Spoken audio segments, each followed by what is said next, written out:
Magandang araw sa lahat. So ngayon, bad news pa no kasi nawawala po sa Makmak. Nawawala si Makmak at yung misteryosong bata no. So hindi ko alam kung bakit.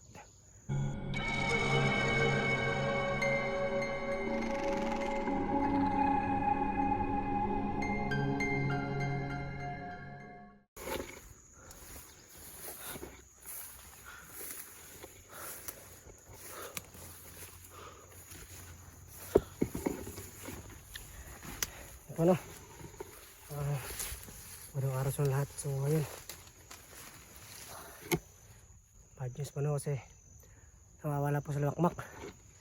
Nawawala si Makmak at yung misteryosong bata no. So hindi ko alam kung bakit nawawala sila. O ano rason, baka siguro naghahanap ng pagkain. So hindi ko alam no. So nabigla ako kasi napunta na kami sa area dito kasi sabi ng Makmak dito daw yung area na makakita yung pangatlong kulto. Kaya tapusin namin para makalabas kami sa gubat no. So pahinga kami no. Umiglip kami sandali kasi pagod kami sa paglalakad. So nakatulog ako. So pagising ko wala na si Makmak at yung bata. So hinahanap ko sila. Baka nandito lang sa paligid na. Baka naghahanap lang ng pagkain.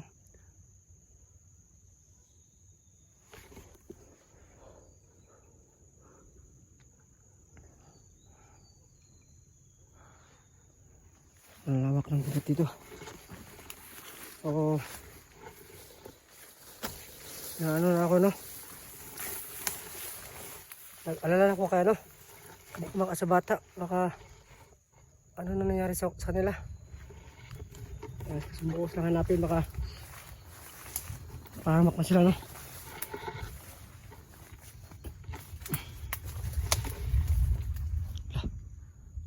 Parang walang pa yata.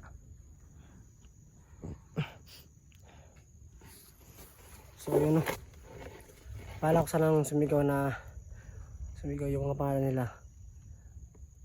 Pero hindi maaari na makamarinig ng mga kalaban at matuntun nila tayo. So natatakadaan ko kung bakit nawala sila. So nandun yung spot namin na pinagtulugan namin sandali. So doon kami nag-relax. So pagising ko nawala na sila. Hindi ko alam yung rason kung bakit bigla sila nawala. Baka lang siguro ano no, naghahanap sila ng pagkain.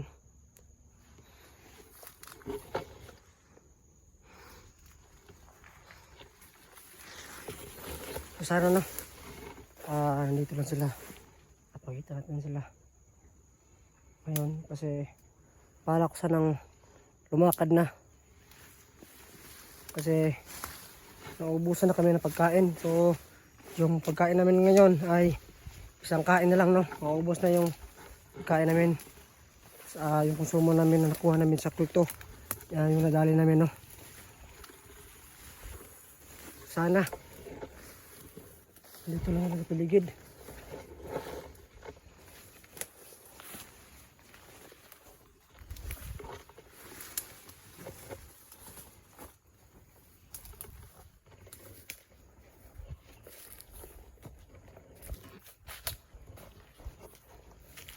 Yung plano ko sana ay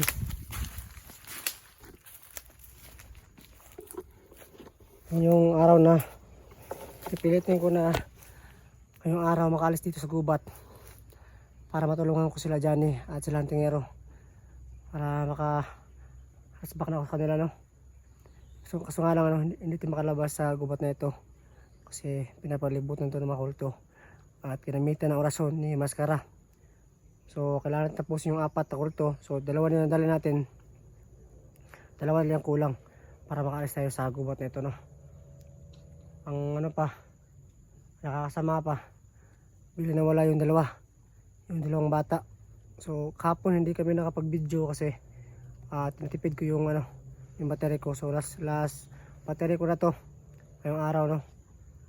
Kasi yung power bank na nakuha ni Makmak ay wala nang battery. So kaya natin makalas dito kasi wala nang battery, wala na rin yung wala nang pagkain. So dapat ngayong araw makalis na tayo sa gubat na ito at makauwi at makarespack tayo nila Johnny at nila Tingero sa at iba pang mga kasama natin, no? Kasi nakita ko sa video nila Johnny, nasa siya, sa kuta siya ng mga kanibal bata yata yun. So kailangan siya tulungan sila, pati rin si Tingero, kaya silang tulungan, no?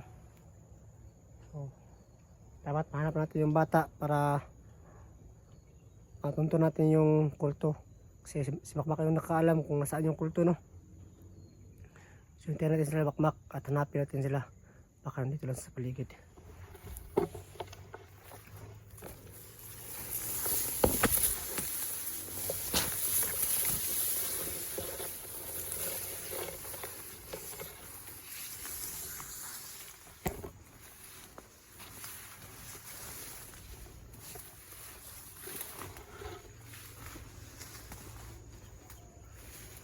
So area na napunta namin ay sobrang dami ng palkata.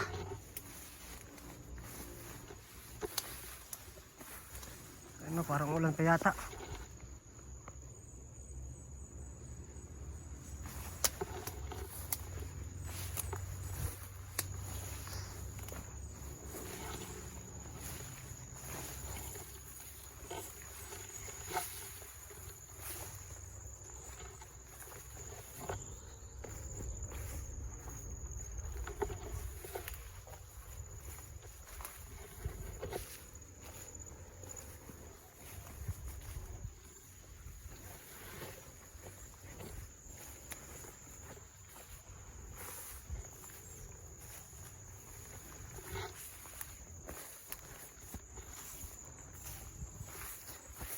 Dito ako napahinga.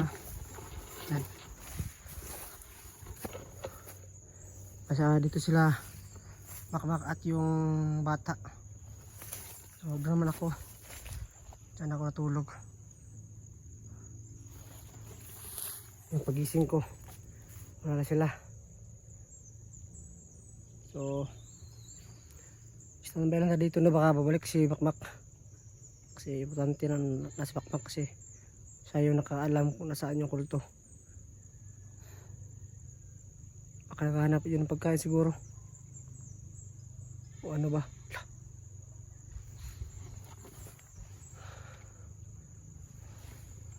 Yun, meron ko narinig na isang kambing.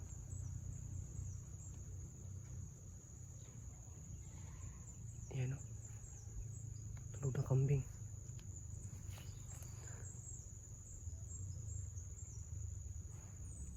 Pero kambing dito nasa taas ng bundok, no? So nagtataka ko bakit mayroong kambing dito. Baka kalaban siguro ito, nag-aanyo lang ng kambing. Subukan nila lapitin, no? Kung saan nanggaling yung tunog.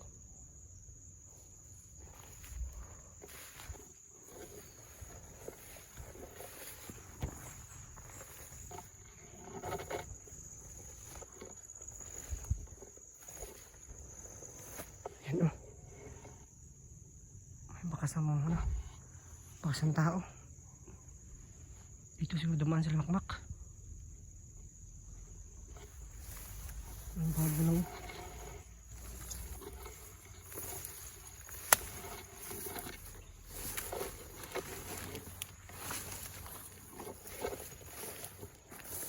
Pero ang bago lang.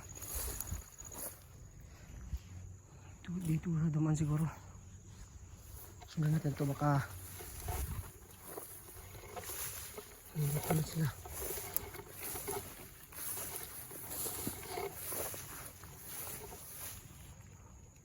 Dito lang, ano? Hanggang dito lang yung yung bakas. Wala na lang yung bakas, oh. Dito lang taman. Yan, oh. Sundan ko yung bakas. ng pinamakpak lang, pero hanggang dito lang yung bakas. So wala lang karugtong, baka lumipad siguro sila.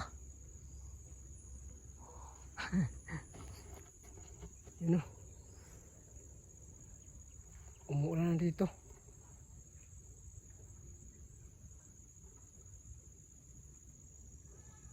Yun o, nalagay nyo, meron talaga sa kambing talaga. Kambing sa tuktok ng bundok, kasi nasa tuktok ng bundok eh.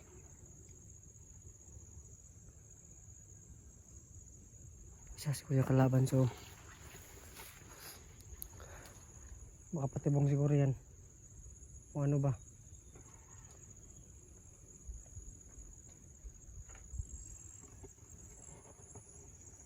So isa lang tayo ngayon.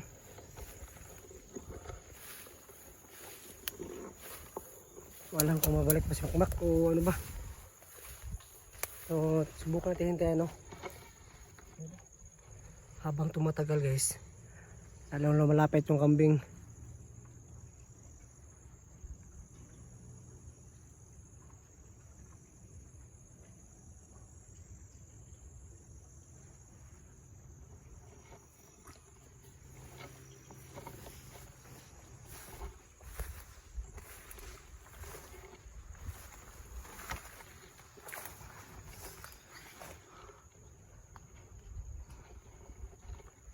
Saan kaya yun sila?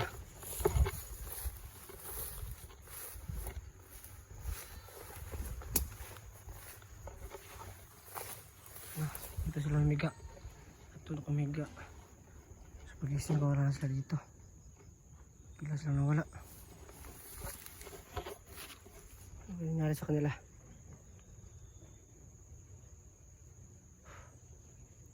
Yun o. Ilang araw na tayong naman magkasiguro tayo dito sa gubat. Hindi pa tayo nakakalabas. So ayun, napapansin nyo, natutubuan na tayo ng balbas. Sa tagal natin dito, hindi na tayo nakapag hindi na tayo nakapag shave ng balbas natin. So sana yung ko target ko talaga ngayon ay makauwi na ako ngayon. So pag madali namin yung isa, diretso na kami sa pang-apat para wala lang oras masayang para makauwi na ako sa bahay at patulungan ko ng mga hunter, no? Problema nga lang, wala si Makmak at yung bata kasi nasa isip ko rin ba na baka yun yung makatulong sa akin, yung bata na nakita ko. Kasi marami nagsasabi sa comment na isama ko raw siya kasi baka daw yun yung makatulong sa akin, baka diwata siguro yun o ano ba, o sugo siguro ng diwata para tulungan tayo. Pero nga yung ngayon nangyari, no? Wala silang dalawa, puro mga importanteng tao pa naman para sa mission na ito na makalabas tayo sa gubat.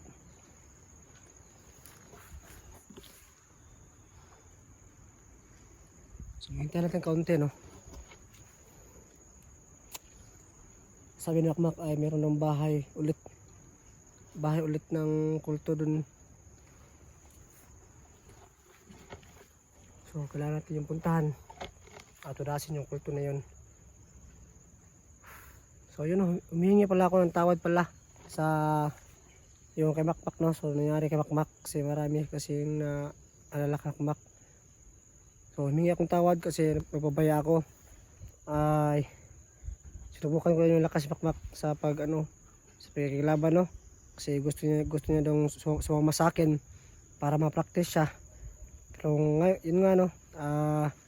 Nadali si Makmak, so siya, nasugatan siya. Buti na lang meron tayong dalang black water, kaya inom natin sa kanya. So humingi akong tawad kasi pabayaan ko si Makmak na masaktan. So pasensya po sa lahat, na. So yun, yung bala ko talaga tulungan si Makmak kasi nakikita ko na mabuti siyang bata. At yun yung isa namang bata, so hindi ko makasap ng hindi ko makasap ng maayos, no? So parang na-trauma siguro yun sa nangyari sa kanya.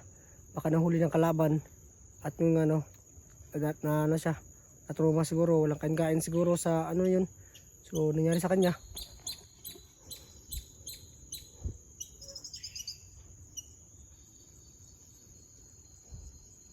Sobrang ganda ng ano, ng tunog ng ibon dito.